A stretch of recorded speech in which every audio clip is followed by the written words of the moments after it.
O sea que empezábamos con ligera bajada, estamos ahora con ligera subida. Señor Durán Lleida, usted se aclara en este carrusel de los mercados financieros, este susto de ayer y esta ligera recuperación de este momento. De los mercados financieros, que de economía vamos a hablar también. Bueno, yo creo que son convulsiones que van a remolque de la incerteza de la situación económica. Por tanto, no debe extrañar que empiece bajando y acabe subiendo y que a lo mejor acabe bajando, ¿no? Yo creo que habrá unos cuantos días, semanas de inestabilidad en la bolsa hasta que se vea realmente cuál es el alcance de esta desaceleración de momento. Antes hablaba de crisis, desaceleración o recesión. De momento, desaceleración seguro. Vamos a ver si a lo largo de los próximos meses, y no más de los próximos meses, se define qué es crisis o recesión, incluyendo incluso el crecimiento negativo. Hoy parece imposible, y yo también abono esa tesis. No soy la expresión catastrofista del PP respecto a la situación económica, pero tampoco aquí no pasa nada, que es la posición del gobierno. Por tanto, hay que estar muy atentos a lo que suceda, y estoy de acuerdo con lo que se decía antes por parte del señor Eduardo, ¿no? Y es que esta es una buena ocasión durante la campaña electoral, lo hubiese sido ya los meses anteriores, para que se diga claramente a la ciudadanía qué es lo que uno piensa hacer respecto a lo que está sucediendo. A eso vamos, pero primero también apuntaba Joaquín Estefanía que estos datos de la coyuntura económica española había que encuadrarlos en una crisis que nos trasciende, en una crisis internacional. ¿O hay algo específicamente español en esto? No, en la bolsa yo creo que no hay nada específicamente español. Hay algo específicamente español en la caída de la construcción, pero que aun siendo un poco lo que está sucediendo en Estados Unidos, es a gran distancia de lo que sucede en Estados Unidos.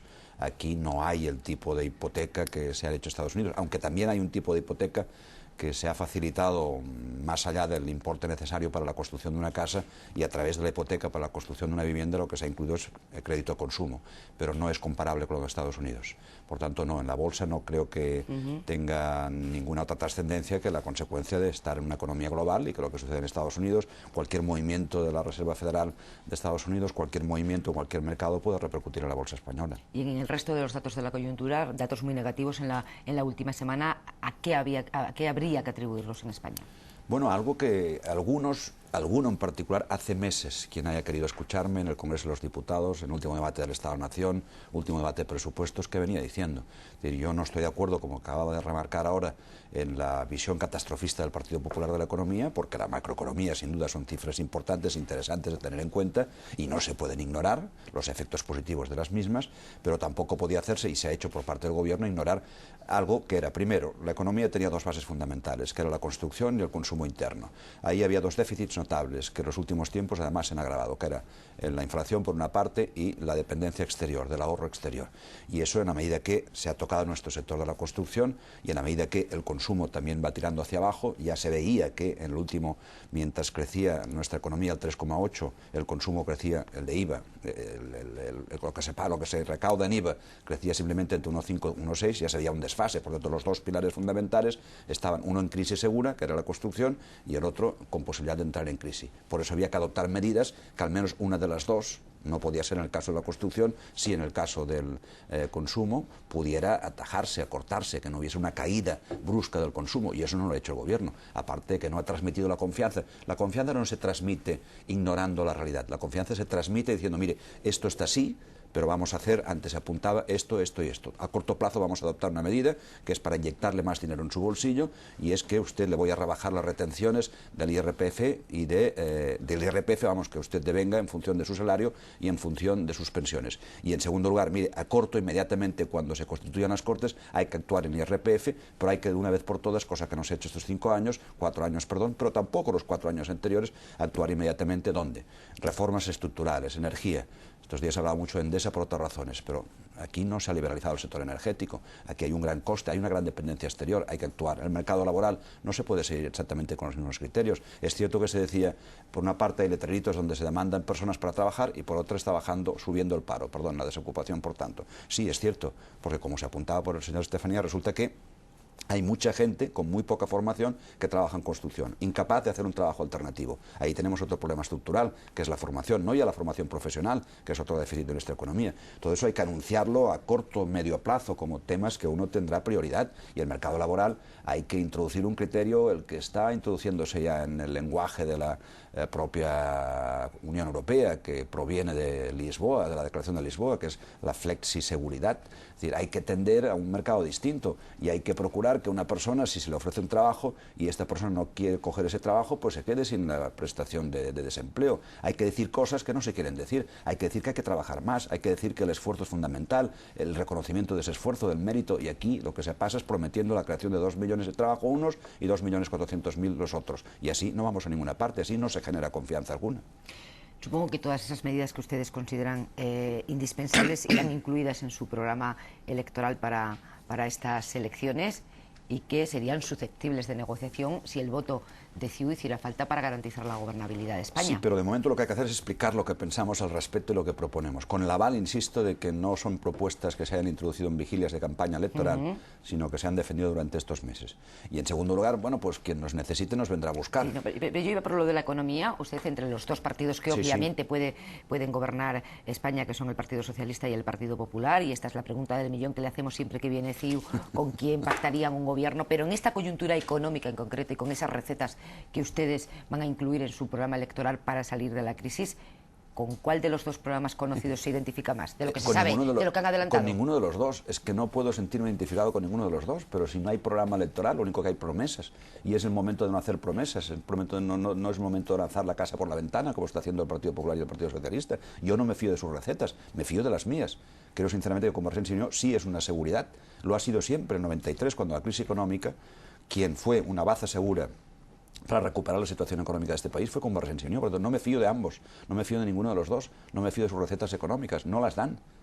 Por tanto, me fío de lo nuestro, por tanto, ya vendrán a buscar lo nuestro. Usted criticó muy duramente al presidente del Gobierno cuando anunció lo de la devolución de los 400 euros en un mitin, y decía que si hacía falta tomar esa medida, la tomara ya, ahora, y no la convirtiera en un compromiso, en una oferta electoral. ¿Pero usted cree que si el presidente del Gobierno hace eso ahora, a 3 semanas, 4 semanas de unas elecciones, lo hubieran acusado de electoralista? No, vamos a ver, la medida anunciada por el presidente del Gobierno, yo no me la he tomado en serio, y espero que nadie con un poco de sentido común se haya tomado en serio la medida propuesta por el presidente del Gobierno. No simplemente por el coste, 5.400 millones de euros al año, y además después se prometió cada año. Yo creo que eso es una medida en la que, llegado al punto de que se dieron cuenta que tenían que reconocer, como decía Convergencia y Unió, que algo pasaba, no tan exageradamente como apuntaba el Partido Popular, pues intentaron ir hacia una determinada vía que se aproximaba a la nuestra. La nuestra es retención del 5% de lo que uno le da al Estado a cuenta de lo que después declara de IRPF cuando hace esa declaración. Y entonces yo imagino, intuyo, porque también la propuesta de 2.500 euros sobre recién nacidos es del señor Caldera, yo veo hoy el señor Caldera con una apuesta y después se malinterpreta, no se sabe explicar, y las propuestas que no se saben explicar no son ni tan siquiera propuestas.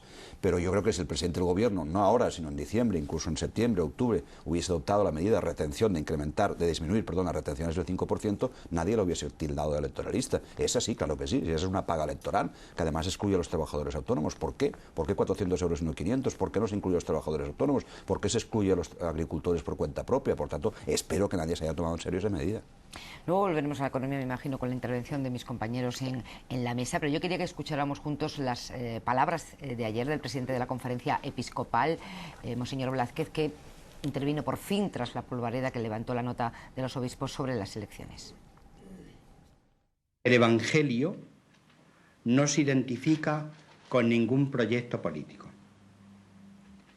Deseamos que nuestra nota sea interpretada como una propuesta ofrecida con respeto. Yo pido que desaparezca la tensión y que vuelva la calma. En lo que hemos escrito está escrito y no nos arrepentimos de ello. En lo que está escrito, es decir, la nota de la permanente de la Conferencia Episcopal está escrito y no se arrepienten, pero matiza el presidente de la conferencia que el Evangelio no está con ninguna opción política concreta. ¿Qué está pasando con la jerarquía de la Iglesia Católica en España? No sé, lo que sí sé que está pasando es que llevamos 5 días de debate electoral a base de lo que ha dicho la jerarquía, y me parece una insensatez por parte de quienes lo protagonizan, por tanto, por parte de la jerarquía que empezó y por parte del Partido Socialista que continúa, y que le va muy bien que continúen así las cosas. Yo creo que la Iglesia tiene derecho a opinar, incluso le reconozco el deber de que opine, y que opine de lo que crea conveniente, pero evidentemente las cosas a veces, y en política especialmente, no son como son, sino como parece que son. independientemente de lo que diga literalmente la nota, independientemente de las aclaraciones que se hagan por parte del presidente de la Conferencia Episcopal, persona que tiene todo mi respeto, es evidente que dio la sensación de que se estaba diciendo, mire, aquí quien negocia con ETA no hay que votarle y quien ha negociado con ETA es el PSOE. Y por tanto quien hay que votar es el Partido Popular.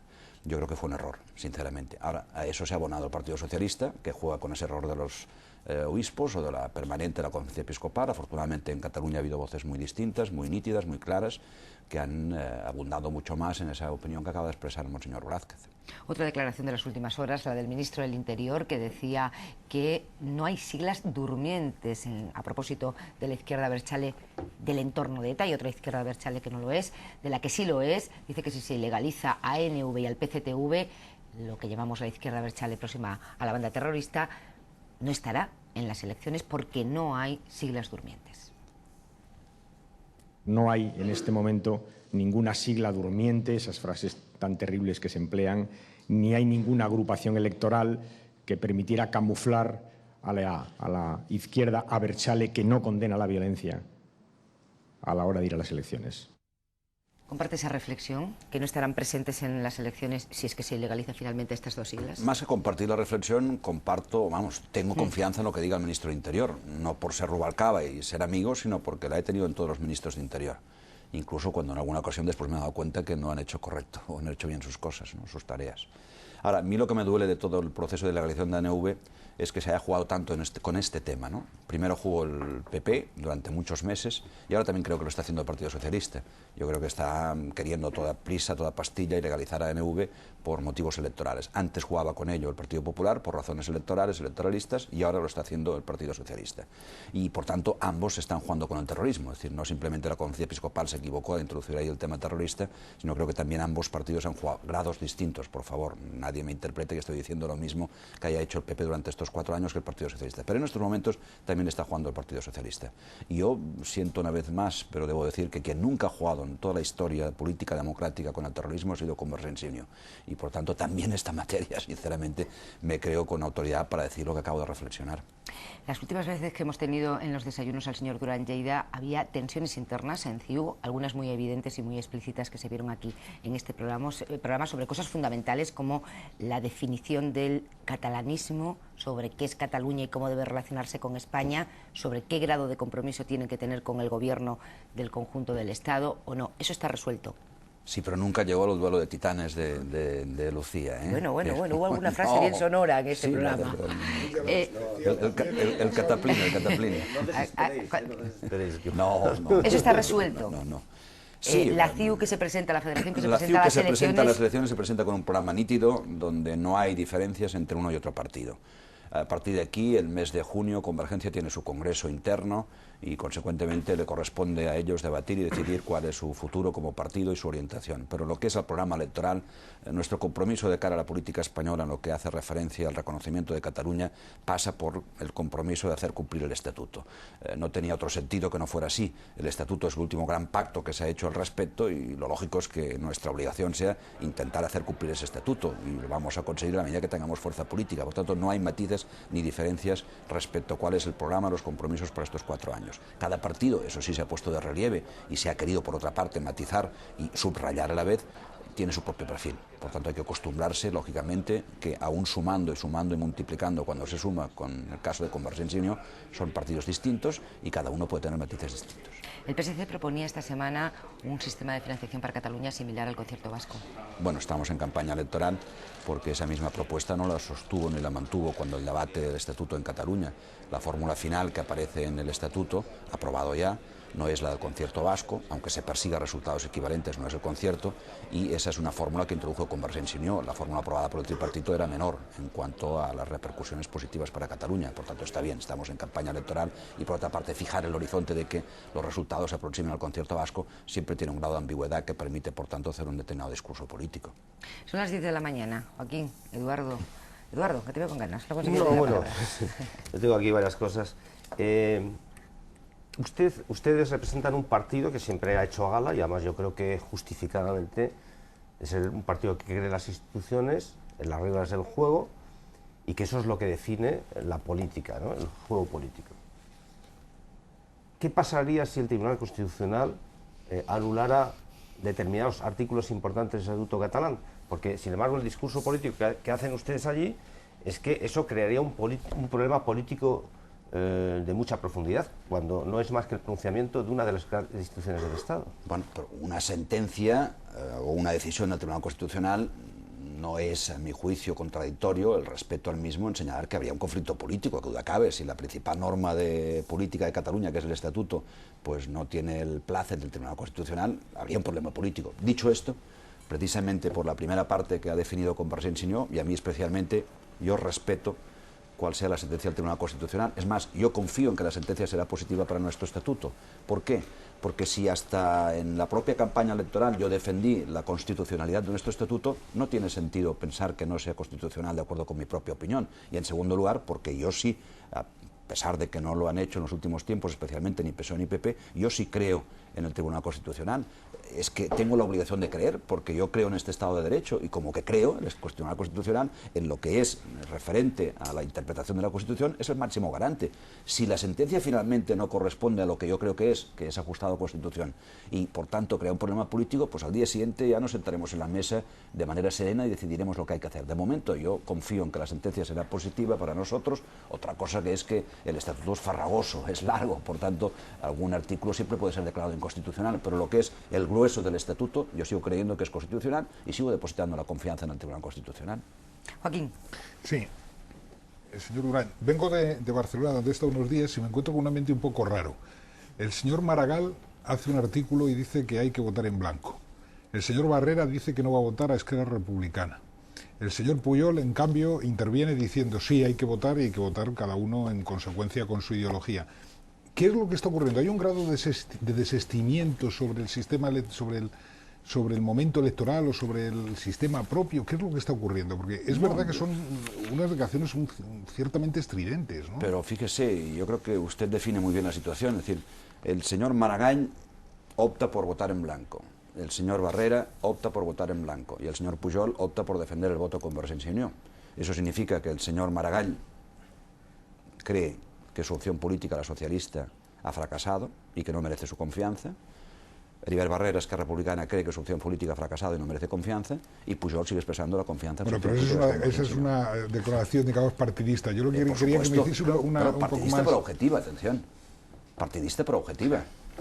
Partidista, por supuesto. Yo admito que esa interpretación es partidaria, pero es un hecho real. Mientras los... Pero más allá de lo partidario... Más allá, bueno, es que ¿hay algo? Sí, hay algo, y además no va a ser una cuestión simple del señor Maragall o del señor Heribert Barrera. Vamos a tener que luchar contra el voto en blanco, contra la abstención, también Convergència i Unió, y ahí ya me desprendo del carácter partidista, también Convergència i Unió. Primero, porque hay un hartazgo de la política, y eso creo que puede ser en Cataluña y en otras partes. Seguramente el debate del Estatuto ha ayudado a que en Cataluña sea un poco más así.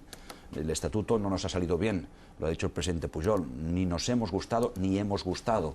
A ello hay que añadir a las responsabilidades de cada uno de nosotros también responsabilidades del PP, pero yo no quiero descansar en las responsabilidades del exterior. Estamos hablando del interior de Cataluña, Cataluña endins, que diríamos, ahí hay responsabilidades nuestras.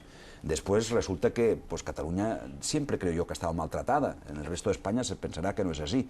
Yo creo que sí, y lo es de manera muy visible y ostentatoria en lo que es el tema de infraestructuras públicas del Estado. Y hemos tenido en ese sentido todo el lío de cercanías, y hemos tenido lo del aeropuerto, y la gente se da cuenta que las cosas no acaban de funcionar, y esa Cataluña que se quería de una manera ha provocado a ese ciudadano que algunos llaman empreñado, ¿no? Cabreado, que está un poco harta de la situación, tanto por lo que han protagonizado sus políticos como por lo que el Estado le da a Cataluña.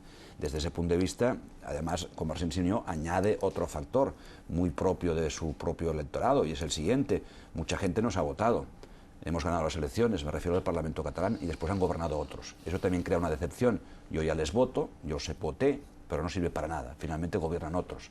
Ya sé que eso es legítimo, estamos en un sistema parlamentario, eso es así, pero el ciudadano lo que cree es que hay que cambiar la ley electoral, y no se le ofrece una alternativa para cambiar la ley electoral, y eso es lo que está provocando esa situación en Cataluña, que va más allá de la interpretación posibilidades de partidaria. abstención más importantes que en otras ocasiones. Yo creo que va a haber una posibilidad de abstención más importante que en otras ocasiones, y ahí está nuestro gran adversario de Convergència i Unió, ¿no? Pero si después de todo lo que ha sucedido realmente la gente cree que es el momento de quedarse en casa, pues yo modestamente tendré que aceptar ese resultado, porque democráticamente hay que ser así, aceptar lo que desea ciudadanía a través de las urnas, pero creo que será un gravísimo error de Cataluña. Yo creo que si con todo lo que nos han dado estos 4 años la gente se queda en casa, pues ya, ¿qué podemos pedir en el futuro? Por tanto, pero sí corre ese peligro, hay ese riesgo.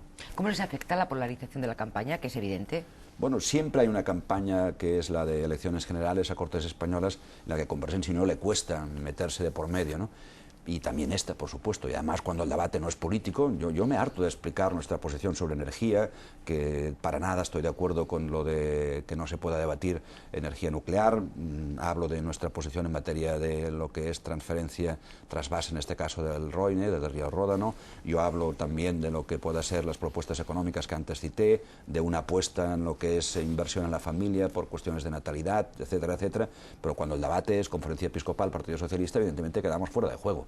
Pero yo espero que la gente entienda, y eso sí que lo aprecia, que vamos a ser una fuerza política decisiva, y eso anime a votar a Convergencia y Unió, y por tanto que Convergencia y Unió pueda meterse en la recta final en la campaña electoral. Por cierto, ya que mencionaba los trasvases, el trasvase del Ebro vuelve a meterse en la campaña electoral. Yo estoy radicalmente en contra de esa opción que el señor Pizarro ha puesto encima de la mesa nuevamente, y por tanto, con el señor Pizarro, el Partido Popular, estoy radicalmente en contra de esa opción. Nuestra alternativa es claramente el trasvase del río Ródano. Lucía. Sí, buenos días, señor Durán. Muy buenos días. Quiero ir a lo que usted comentaba en la última respuesta. Convergencia y Unión aspira a ser una fuerza decisiva después de las elecciones. Usted mismo se ha declarado reiteradamente decepcionado, profundamente decepcionado por la actuación del presidente Zapatero. Por otra parte, es público y notorio que sus relaciones con el Partido Popular pues, son prácticamente inexistentes. Y sin embargo, el otro día el líder de su partido, Artur Mas, dijo que iba a ganar el PSOE seguro. Yo querría preguntarle si es que Convergencia y Unión se está preparando pues, para dar apoyo al Partido Socialista o por qué dicen ustedes que creen que va a ganar el PSOE si es que en realidad las encuestas dan un poco de empate, y también quería que me diera usted su opinión sobre las encuestas. Yo no he hecho ese tipo de declaración. No sé quién va a ganar las elecciones. Yo creo que es objetivo decir que las cosas están muy reñidas, pero que va por delante el Partido Socialista. Esta es nuestra impresión. Pero vamos, yo no tengo la bola de cristal, y además política un mes es una eternidad. Por tanto, pueden suceder muchísimas cosas. Antes ustedes hablaban de la implicación y de la... Usted hacía la pregunta, es decir, ¿la situación económica va a provocar que el Partido Socialista pierda las elecciones? La economía ha entrado en juego, dependerá mucho, por tanto, de la credibilidad de unos y de otros. Hasta la fecha, ni los unos ni los otros. Tenía una gran oportunidad del Partido Popular, pero no ha aprovechado esa oportunidad. Yo, sinceramente, como ciudadano, no le veo al Partido Popular una alternativa económica al Partido Socialista. Se ha equivocado muchísimo cuando tenía ahí una gran chance de cara a esta campaña electoral. Por tanto, vamos a ver cómo acaba la campaña electoral. Mientras tanto, yo sí que creo que queda claro que ni uno ni otro van a tener mayoría absoluta. Y yo creo que le conviene a España y le conviene a Cataluña que Convergencia y Unió pueda ser una fuerza política decisiva. ¿Por qué? Porque cuando nosotros, a pesar que después, cuando no somos necesarios, se reniegue de nuestra presencia, cuando hemos tenido implicación en la gobernabilidad de España, las cosas han ido mejor. Antes me referí a la crisis del 93, pero también en el 96 fuimos una aportación muy decisiva en la política española. Le damos estabilidad, le damos serenidad, le damos seguridad. Entonces yo creo que estamos en vigilias de esa nueva etapa y que va a ser positivo para el conjunto español y también para Cataluña. Pero señor Durán, sobre esto, la convergencia, por lo menos no hemos visto desde aquí, desde fuera de Cataluña, la convergencia del año 93, Convergencia y Unión del año 93-96 no es la de ahora. Yo soy el mismo en 93 que en 96. Yo estaba aquí en el 93 y, por tanto, le puedo asegurar... No, en el 93 no estaba, pero acaba de estar 11 años de diputado y, en cualquier caso, estaba en la dirección del partido, estaba presidiendo el partido, y le puedo asegurar que es la misma. Y en el 93 estaba Miquel Roca, y yo en ese sentido me siento muy a distancia, porque no es lo mismo Miquel Roca que Durán. En favor de Miquel Roca, quede claro, pero me siento con los mismos valores a efectos de aportar a la política española, eso sí, desde la firmeza de defender lo que es necesario defender para Cataluña, pero con la voluntad de implicarnos en la solución a los problemas que tiene España en su conjunto, independientemente que le afecten o no le afecten solo a Cataluña.